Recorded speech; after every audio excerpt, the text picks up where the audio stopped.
آپ کو یہ معلوم ہے کہ اعلیٰ حضرت علیہ رحمہ کا زمانہ وہ تھا کہ جب اس بر صغیر پر جو مسلمانوں کی حکومت چلتی آ رہی تھی وہ ختم ہو چکی تھی اور اس کی جگہ انگریزوں کا یہاں پر قبضہ تھا۔ اب جب کوئی دوسرا ملک یوں مسلط ہوتا ہے اور وہ بھی وہ ملک ہو کہ جو اپنے کلچر کو ساری دنیا سے فائق سمجھتا ہے، اپنی آئیڈیالوجی کو ساری دنیا سے بہتر سمجھتا ہے، تو وہ اسی کلچر کو اور اسی آئیڈیالوجی کو مسلط کرنے کی کوشش کرتا ہے۔ تو لہذا یہاں پر انگریزوں نے اپنی حکومت کی مضبوطی کے لیے، اپنی آئیڈیالوجی کو پھیلانے کے لیے اور اپنے کلچر کو امپوز کرنے کے لیے جو طریقے اختیار کیے، اس میں سب سے بڑی چیز یہی تھی کہ مسلمانوں کے جو کلچر کی بنیاد ہے اس کو ہٹ کیا جائے۔ مسلمانوں کے کلچر کی بنیاد کیا تھی؟ مسلمانوں کے کلچر کی سب سے بڑی بنیاد تھی نبی پاک صلی اللہ تعالیٰ علیہ وآلہ وسلم سے محبت۔ نبی پاک علیہ الصلوۃ والسلام کی محبت جو ہے یہ وہ چیز تھی کہ جس کی وجہ سے پوری دنیا کے مسلمان جو ہے نا یوں یونائٹڈ ہیں، یعنی اور کسی بھی معاملے پہ ڈسپیوٹ ہو جائے لیکن کوئی واقعہ، کوئی انسیڈنٹ جو نبی پاک علیہ الصلوۃ والسلام کی عظمت و شان سے متعلق ہوتا ہے، آپ کو مشرق سے لے کر مغرب تک، آپ کو جزائر فیجی سے لے کر امریکہ تک کے مسلمان جو ہے اس کے اوپر یونائٹڈ نظر آتے ہیں۔ لہٰذا اب اگر اس کلچر کو نافذ کرنا تھا اور اس کلچر کی جڑیں کاٹنی تھی تو اس کا طریقہ یہ تھا کہ مسلمانوں کے دلوں سے نبی پاک علیہ الصلوۃ والسلام کی محبت کو نکال دیا جائے۔ وہ فاقہ کش کے موت سے ڈرتا نہیں، روح محمدی اس کے بدن سے نکال دو۔ تو نبی پاک علیہ الصلوۃ والسلام کی محبت یہ سب سے مین چیز تھی۔ اب اس وقت حالات وہ تھے کہ جن میں یہ بہت مشکل تھا کہ یکدم ایک اتنی طاقتور حکومت کی کایا پلٹ دی جائے اور اس کو اٹھا کے باہر پھینک دیا جائے اور اس کی جگہ اسلامی حکومت لائی جائے، کیونکہ جب طوفان آتا ہے نا تو جتنی دیر میں وہ چل رہا ہے نا اتنی دیر میں طوفان ہی آتا ہے۔ وقت کے ساتھ ساتھ آہستہ آہستہ ٹھنڈا ہوتا ہے نا، پھر اس کے بعد اس کا صفایا کیا جاتا ہے۔ تو یہ ان کے آنے کا زمانہ تھا، کیونکہ اعلیٰ حضرت علیہ رحمہ کی پیدائش ہے 1856 کی۔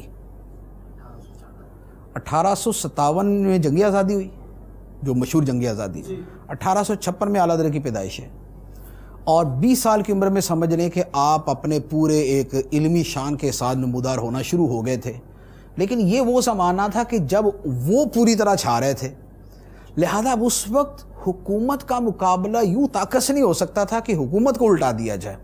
اس وقت یہ تھا کہ ہماری سب سے قیمتی شے جو ہم سے یہ چھیننا چاہ رہے اس کا تحفظ کیا جائے، اور اعلیٰ حضرت نے وہی کیا کہ جان ہے عشق مصطفیٰ روز فزوں کرے خدا، جس کو ہو درد کا مزہ ناز دوا اٹھائے کیوں، پھر کے گلی گلی تباہ ٹھوکرے سب کی کھائے کیوں، دل کو جو عقل دے خدا تیری گلی سے جائے کیوں۔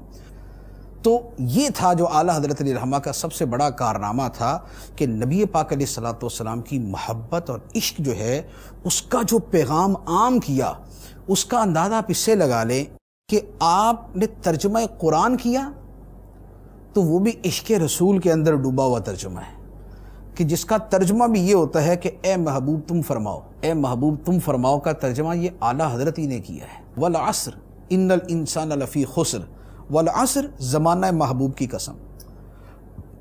قرآن کی آیتوں کی تفسیر عشق رسول کے اندر یوں کی کہ ہے کلام الہی میں شمس و ضحیٰ، تیرے چہرہ نور فضا کی قسم، قسم شب تار میں راز یہ تھا کہ حبیب کی زلف دوتا کی قسم، تیرا مسند ناز ہے عرش بری، تیرا محرم راز ہے روح امی۔ تو یہ جو قرآن کی آیات کو عشق رسول صلی اللہ علیہ وآلہ وسلم کے اندر ڈھال کر بیان کیا، یہ اعلیٰ حضرت نے بیان کیا۔ تو قرآن پاک کا ترجمہ کیا، اس کو عشق رسول کے رنگ میں کیا۔ فتاویٰ پڑھ لیں، کتابیں پڑھ لیں، آپ کو اسی رنگ کے اندر نظر آئیں گی۔ پھر اس کے بعد آپ جہاں جمعہ پڑھتے اور جمعے کے بعد آپ پڑھتے مصطفیٰ جان رحمت پہ لاکھوں سلام، شمع بزم ہدایت پہ لاکھوں سلام، یہ اعلیٰ حضرت کا سلام ہے۔ یہ اعلیٰ حضرت کا وہ سلام ہے کہ جیسے عربی زبان کے اندر مولا صلی وسلم دائماً ابدا علی حبیبی کا خیر الخلق کلہم، جیسے وہ مشہور ہے کہ عرب دنیا کے اندر کسی محفل میں چلے جائیں، وہاں پر یہ کلام پڑھا جائے گا، عجم کے اندر آپ کسی محفل میں چلے جائیں، وہاں پر یہ مصطفیٰ جان رحمت پہ لاکھوں سلام پڑھا جائے گا۔ تو یہ عشق رسول جو ہے نا، یہ تھا اعلیٰ حضرت علیہ رحمہ کا وہ سب سے بڑا کارنامہ کہ جو آپ نے مسلمانوں کے دل کے اندر پیدا کیا۔ اعلیٰ حضرت علیہ رحمہ فرماتے ہیں کہ خدا کی قسم اگر میرے دل کے دو ٹکڑے کیے جائیں تو ایک پہ لا الہ الا اللہ لکھا ہوگا، دوسرے پہ محمد رسول اللہ لکھا ہوگا۔ لحد میں عشق رخ شاہ کا داغ لے کے چلے، لحد میں عشق رخ شاہ کا داغ لے کے چلے، اندھیری رات سنی تھی چراغ لے کے چلے۔ کروں تیرے نام پہ جاں فدا، نہ بس ایک جاں دو جہاں فدا، دو جہاں سے بھی نہیں جی بھرا، کروں کیا کروڑوں جہاں نہیں۔ زمین و زماں تمہارے لیے، مکین و مکاں تمہارے لیے، چنین و چنا تمہارے لیے، بنے دو جہاں تمہارے لیے۔ دہن میں زباں تمہارے لیے، بدن میں ہے جاں تمہارے لیے، ہم آئے یہاں تمہارے لیے، اٹھیں بھی وہاں تمہارے لیے۔ تو یہ ہے اعلیٰ حضرت علیہ رحمہ کی ذات جو عشق، محبت اور نبی پاک علیہ الصلوۃ والسلام کے ساتھ ایک بے پناہ جو تعلق عشقی ہے اس کا مجسم تھی۔ وہ جو اعلیٰ حضرت علیہ رحمہ کا شعر ہے نا کہ وہ سوئے لالا زار پھرتے ہیں، تیرے دن اے بہار پھرتے ہیں، کوئی کیوں پوچھے تیری بات رضا، تجھ سے کتے ہزار پھرتے ہیں۔ پار آئے دل بھی نہ نکلا، دل سے تحفے میں رضا۔ پار آئے دل، دل کا ٹکڑا۔ فرماتے ہیں کہ مدینہ منورہ پہنچے تو فرماتے ہیں پار آئے دل بھی نہ نکلا، دل سے تحفے میں رضا، ان سگانے کو سے اتنی جان پیاری، واہ واہ۔ کہ سرکار کے شہر میں گئے تھے تو وہاں کے کتوں کے نذرانے کے طور پہ اپنے دل کے ٹکڑے کر کے ان کو پیش کرنے تھے۔ پارا دل بھی نہ نکلا، دل سے تحفے میں رضا، ان سگانے کو سے اتنی جان پیاری، واہ واہ۔